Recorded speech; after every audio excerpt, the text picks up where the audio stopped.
s'est bien passé, je fais une bonne natation comme d'habitude.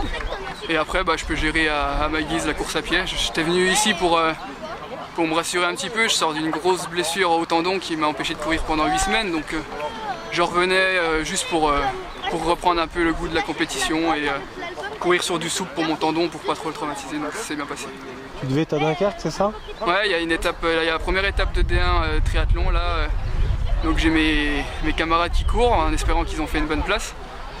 Donc j'espère que je serai parmi l'équipe au mois de juin là, pour la deuxième étape. Ça sera où? Ça sera à Valence.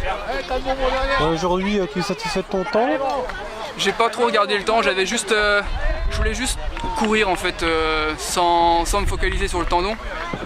Je crois que j'ai fait 57 minutes, mais je pourrais pas dire combien j'ai fait à pied ni en natation. Donc après je gagne, c'était juste l'objectif en courant un petit peu, en mettant un petit peu de rythme, donc c'est bien.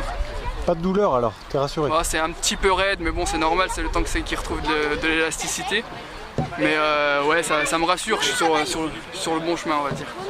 Combien de temps pour que le tendon récupère un petit peu toutes ses facultés? Alors là, je sais pas du tout. J'ai dû m'arrêter 8 semaines après les Championnats de France de cross. Donc c'est assez frustrant. Mais là, je commence à sentir que ça va de mieux en mieux. J'ai vu des séances de kiné, des ondes de choc. Donc normalement, ça devrait être derrière moi.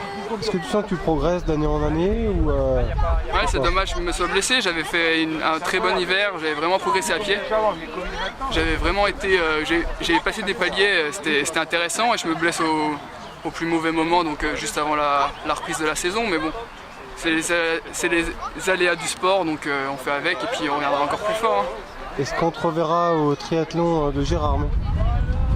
Bonne question, je sais que j'ai une épreuve de D1 le samedi, donc la veille.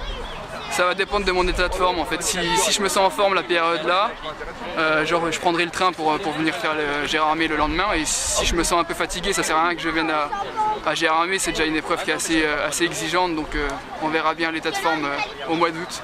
Le corps peut supporter 2 triathlons comme ça dans un week-end?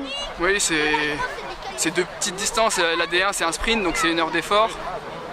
Le lendemain c'est 2 heures, mais c'est pas pareil encore. Il y a 10 km à pied, c'est vraiment le seul sport qui est traumatisant. Sinon quand on est dans l'eau et sur le vélo, c'est des sports portés, donc niveau traumatisme ça va.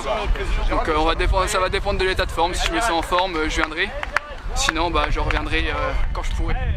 Encore 6 tours, c'est bon.